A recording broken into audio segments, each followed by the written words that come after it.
So we talked a lot about appraising. What happens if it doesn't appraise for the negotiated price? Most people know this, but if you don't, this is actually important stuff. The seller's not required to reduce the price, first of all. So if it doesn't appraise and the seller won't budge on the price and your buyer doesn't want to come up, the deal is done. It's over. But the buyer can pay the difference in there. The buyer can't pay the difference. We'll get down to that one. The financing will likely be denied from the lender. In some cases, even if the buyer pays the difference. Right now, so. Yeah. So the lender may not allow it to go through, even if they're willing to pony up the difference. The buyer and seller can renegotiate the sales price and maybe meet in the middle, and the buyer pays the difference in cash, is the scenario you're talking about. So let's talk about if there's a $100,000 condo, you put in an offer at 100, it only appraises at 80. The buyer and seller agree, well, we'll meet in the middle at 90. What's the loan going to be for? How much do they have to put down? The bank is only going to loan on the appraised value of 80. So they're only going to put up 80% of the 80, or which in this case would be 64,000. And then the buyer's going to need 26,000 in cash, which is the 90,000 sales price minus the $64,000 loan, plus of course their closing costs in order to close. Yeah. So basically, whatever the difference is between the appraisal and the offer price, they will have to pay out of cash if the lender is willing to let them do that. But I just want to clarify that because there's a very common misconception that the appraisal needs to cover the offer price. So in this scenario we're talking about with our $100,000 condo, it's not uncommon that people say, well, if the appraisal comes in above 80, we're good to go because 80 is the amount that they're taking out the loan for. No. If it's a conventional 80-20 loan, the bank wants the buyer to have 20% equity in the property. That's one of the conditions of them advancing the loan. So if it's only valued at 90, they're not going to have 20% equity, and the bank's not going to allow that because it's not going to meet their equity threshold. So the important thing to bring out here, if there's any doubt, get the appraisal first if you're representing the buyer. Otherwise, you're doing a disservice to your client because they are not going to reimburse for any of the other costs that will typically come up first unless you push for the appraisal because you're concerned whether it will appraise. So the home inspection around $350, your wood destroying organism inspection $75, the survey $250 to $300. Very commonly, those will be done before the appraisal gets done, and your buyer's out all that money. So if you have a property that you are concerned about and you push the appraisal and all they're out is the cost of the appraisal and they understand that you saved them over $500 by not doing the inspection and other thing, have you won their loyalty for the next property that you're going to go out and show them? Yeah. If you explain to them what happened and what went on, yeah. Now, you might not get any credit at all if you don't explain to them the big picture. So it's all about communication. Be aware that smaller homes typically have a higher price per square foot than larger homes in the same community. So in other words, the smaller homes in the community are going to have their average price brought up by the larger homes around them, and the larger homes are going to have their average price brought down by the smaller homes around them. And this is the Zillow effect that you run into all the time. And so-and-so says, well, I saw this house sold for this much, which is X dollars per square foot, therefore my home's worth X dollars per square foot. Well, no, Mr. Seller, because your home is much larger than the average home in the community, so you're not going to get the same price per square foot as the other person did. So technically it's not accurate when you're talking about price per square foot in a particular home. It is if you're in that plus or minus 15%. So, and that's why the appraiser is going to narrow that window and make a small criteria. So if you're within plus or minus 15% of the square footage, then you can compare square feet per square feet. And at that point, now you just get the price per square foot and you make an adjustment. Because remember, so a 2,000 square foot home, we are at 200 plus or minus 200 square feet.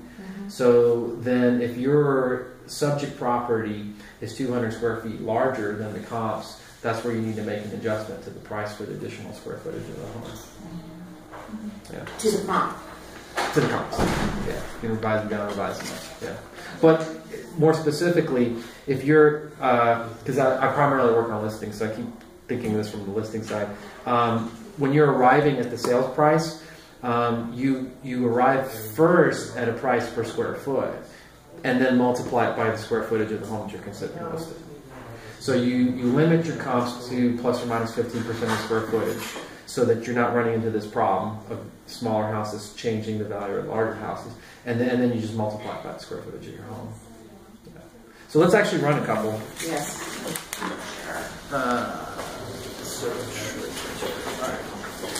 So I know Joe's got one just down the road from me that drives me nuts because I have to see his ugly face every day.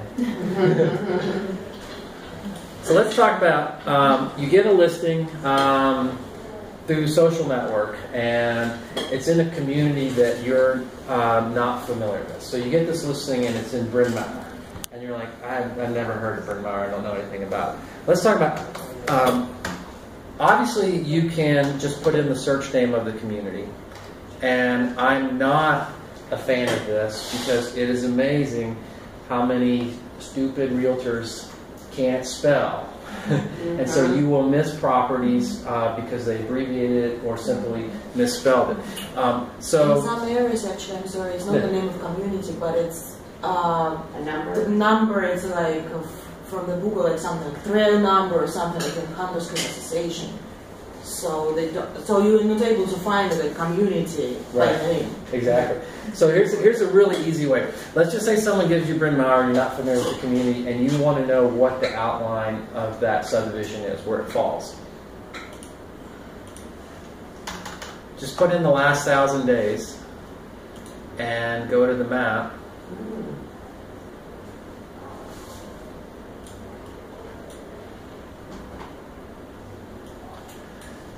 Can you tell where Bryn Mawr is? Mm-hmm. Is this in Bryn Mawr? Is this in Bryn Mawr? No. I mean, it's very obvious. It comes along the street here, it comes along here. So now I can draw it out to where I now know that it is, even though maybe I'd never heard of that community.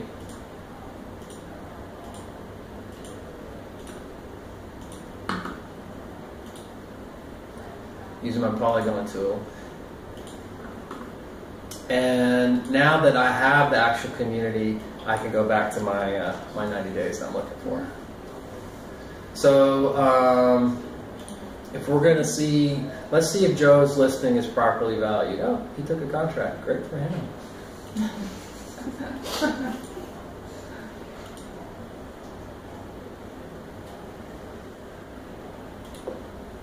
All right, so we're at 2,000 square feet. So that's close enough to my 2,000. I'll use plus or minus 200. So 2,000 would be 1,800 to 2,200.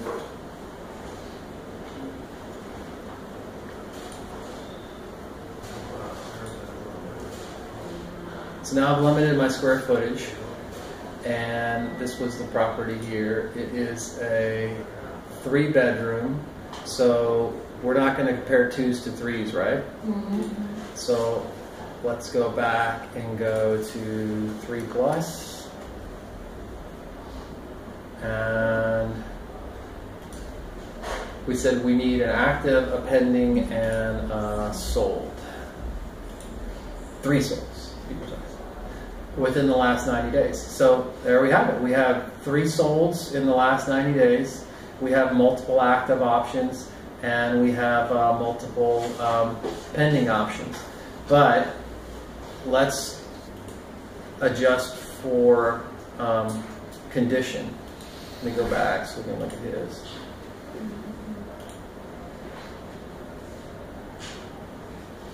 Now I know this home has been nicely renovated, but I'll show you guys so we're all on the same page. Why didn't it get added back in?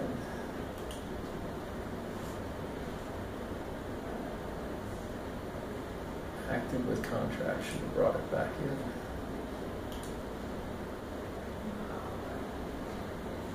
Huh. Was it a 3-bedroom? Well, you know what? I know it was a 3-bedroom, but I think he might have had it listed as a 2. Did he have it in the MLS wrong? No. Yeah, and Matrix does this sometimes. You get like these mysteries. Maybe it was withdrawn. It's within our square footage.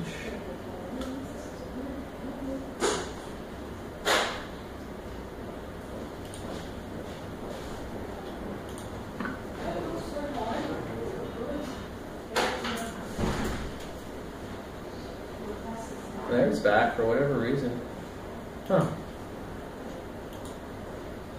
Alright, so here's condition lines. It's nicely landscaped outside.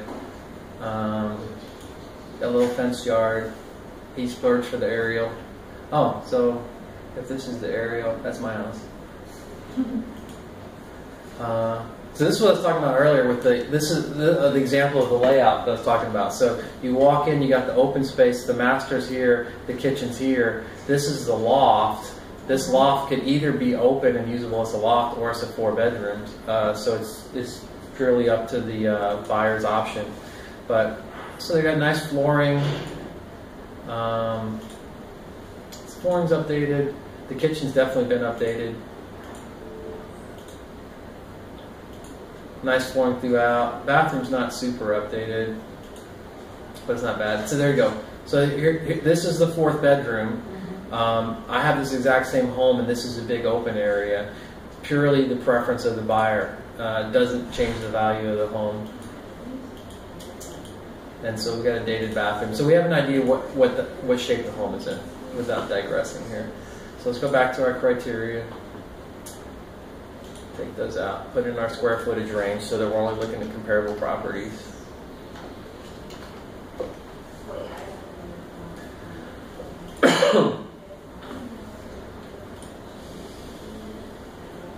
Okay, so our 3 solds. Exact same house. Good start. Same exact floor plan.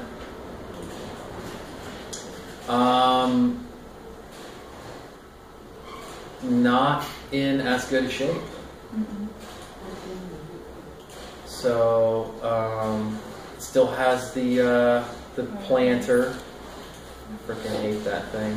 Oh, so here's the open loft that I was talking about. You recognize the difference? Same space, but it's a family space instead of a bedroom. Not as nicely updated. So why don't we said we can take 1 within the last 6 months. Let's look for a better comp.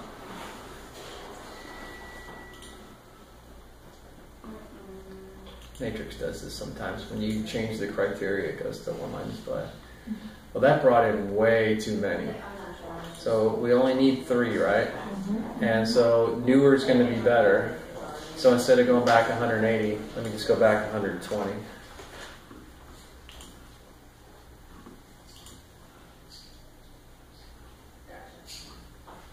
Well, it's all or nothing. All right, sometimes it is.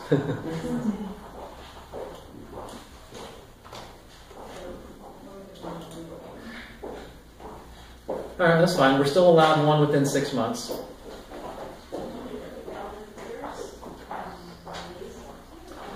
All right, sold date. Closing date. Give me my most recent dates first. Isn't there any way to move that whole line closer to the... You can drop out anything that you want just by clicking on it, and you can remove columns. Does that permanently remove? No, only till the next time you log in. So if you wanted to print this out and show your client, and you were going to get rid of, like everyone's got access to the community pool, so it's irrelevant to us in this discussion, then you can just drop out that column and start bringing it closer that way. So I just sorted it. I put the most recent ones on the bottom. So that way I can come over here and start with the most recent ones. All right, so here's a recent sold within the last 30 days.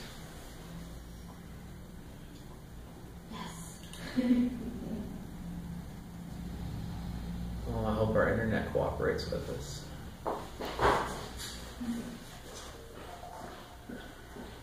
That'd be terrible if the internet crashed right as we're trying to do something else. Okay, so I know this home. It's nicely renovated. It has a nice kitchen. If you can see the photos, it's very similar to the one that we're looking at in terms of the renovations. However, it's on the water.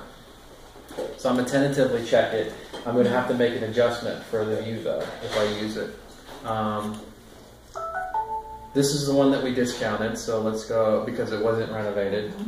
Even though it was the same model, getting back to your earlier question, we have the exact same model, but in this case, we prefer not to use it. This one's not renovated at all. No. This is also audio. This is in rough shape. But if we're going to stay within our window and we had to pick one of the two, we could take the previous one over this one because this one's in even worse shape. And someone says an Aria? Yeah. So all the more reason to discount it.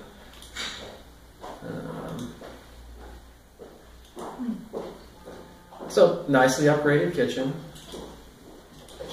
Hardwood floors. Bathrooms are similar.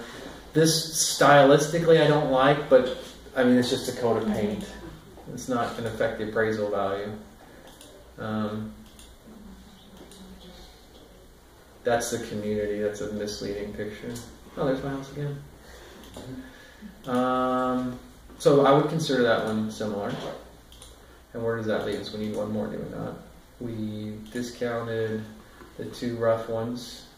Are we still within 90 days? Where are we at here? Yeah. Give us a third. Oh, exact same floor plan. Yeah, and this one is also, it has some nice upgrades. It's got the paver patio. It's also on the lake. It also has the tile upgraded. It's had the litter box removed.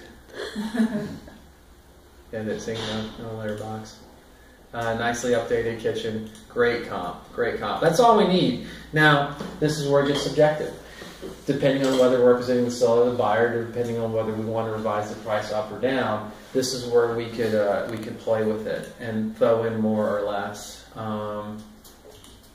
So this home here is in what condition? Nicely upgraded, very nicely upgraded. Yeah, and only sold for $207. So if I'm representing Mr. Seller and I want Mr. Seller to price his property the price that will move it get sold, which is what he wanted, do I include this comp? Yeah. If I'm representing Mr. Buyer and he wants to buy a home, I want to help him buy a home, am I going to include this comp? No, because he's going to think the community is worth less than it really is. This property is kind of a fluke, in my opinion, based on the knowledge of the community, what the other ones have sold for. But we'll include it for now. And that gives us 4, which is more than we need. And then in terms of an active one, let's try to find one that's similar. Let's see if we can find the same floor plan. And that's it. That's the same floor plan. Okay, so that's the same model. And it's got a new vanity, so the bathroom's been updated. Alright, so that's a great active. And then, and we need a pending. Different model, and that's our subject. So, what condition are we in?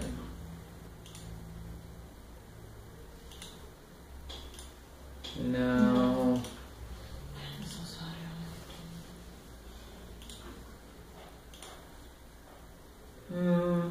Fireplace has been updated.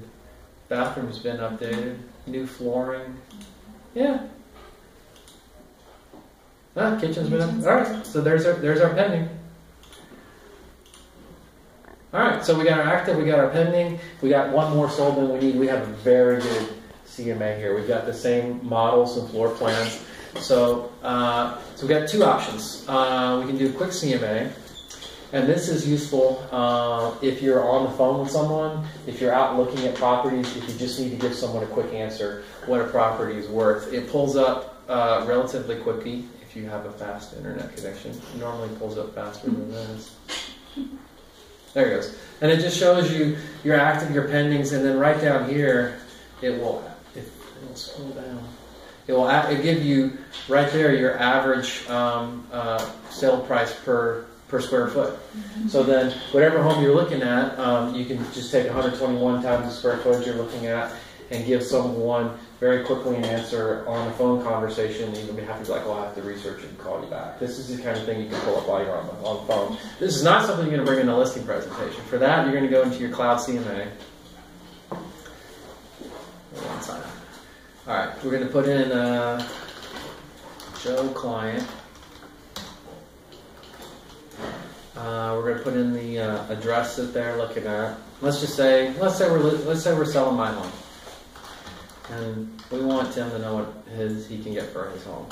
So we're going to put in Tim's home, and this is going to take a map and put it on our cover page. But a little trick of the trade here is if you take the subject property that you're trying to price out.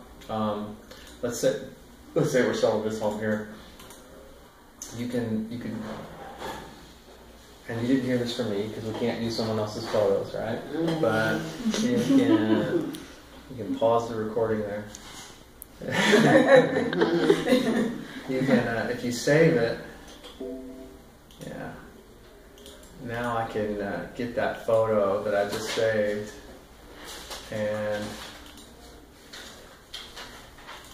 it will put their home on the cover of their appraisal with their name and their address and personalize it for them.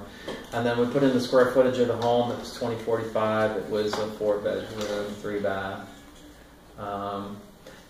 It brought in all the comps that we selected, and then we just go to fetch listings.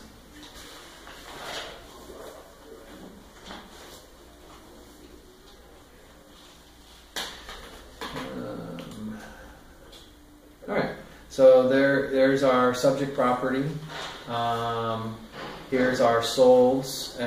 There is our active, and there is our pending.